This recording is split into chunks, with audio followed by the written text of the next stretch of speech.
السلام علیکم ورحمۃ اللہ وبرکاتہ۔ الحمدللہ وکفا والصلاۃ والسلام علی من لا نبی بعد۔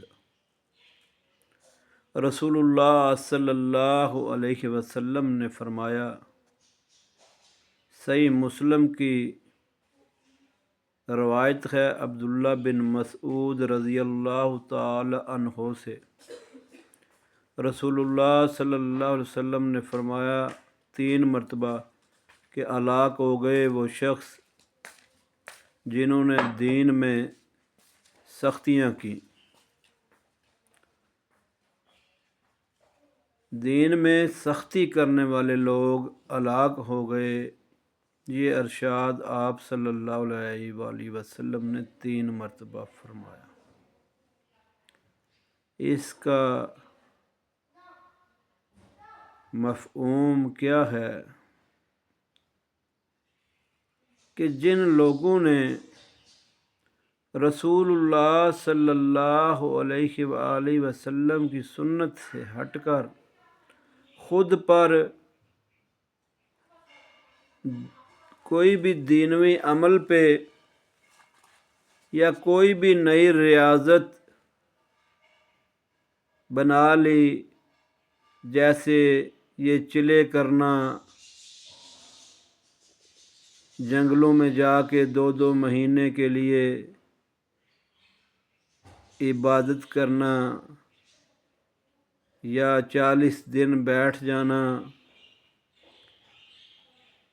یہ آپ نے اوپر سختی کرنا ہے۔ کوئی بھی عمل جو سنت سے ہٹ کے ہوگا اس میں سختی ہوگی، اور وہ سختی والا عمل بندہ زیادہ دیر کر نہیں سکتا۔ تو رسول اللہ صلی اللہ علیہ وآلہ وسلم کا فرمان ہے کہ اللہ تبارک و تعالیٰ کو وہ عمل بہت پسند ہے، چاہے وہ تھوڑا ہی ہو مگر ہو مستقل۔ وہ بندہ لگاتار اس عمل پہ جمع رہے، وہ کرتا رہے، عمل وہ تھوڑا ہی ہو، آسان ہو مگر ہو مستقل۔ تو یہ جو سختیاں دین میں اپنائی جاتی ہیں، یہ وہ لوگ ہیں جو ہلاکت کی طرف گئے ہیں، اور آپ بے شمار ایسے لوگوں کو جانتے ہیں کہ جو لوگ عمل میں اس طرف رخ اختیار کر گئے، جنہوں نے اپنے جانوں کے ساتھ ظلم کرنا شروع کر دیا اور کہا یہ بھی دین کا حصہ ہے۔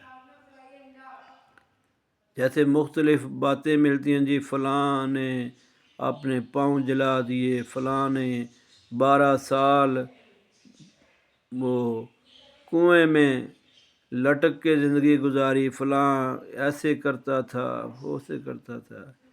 یہ اپنی جانوں کے ساتھ ظلم ہے، ان سے اجتناب کرنا چاہیے اور ایسی روش اپنانے سے بچنا چاہیے۔ دین آسان ہے، اور نبی علیہ الصلوۃ والسلام کی سنت کے مطابق اگر عمل کریں گے تو ان چیزوں سے بچے رہیں گے۔ اللہ تعالیٰ مجھے اور آپ کو سنت کے مطابق زندگی گزارنے کی توفیق عطا فرمائے۔ السلام علیکم ورحمۃ اللہ وبرکاتہ۔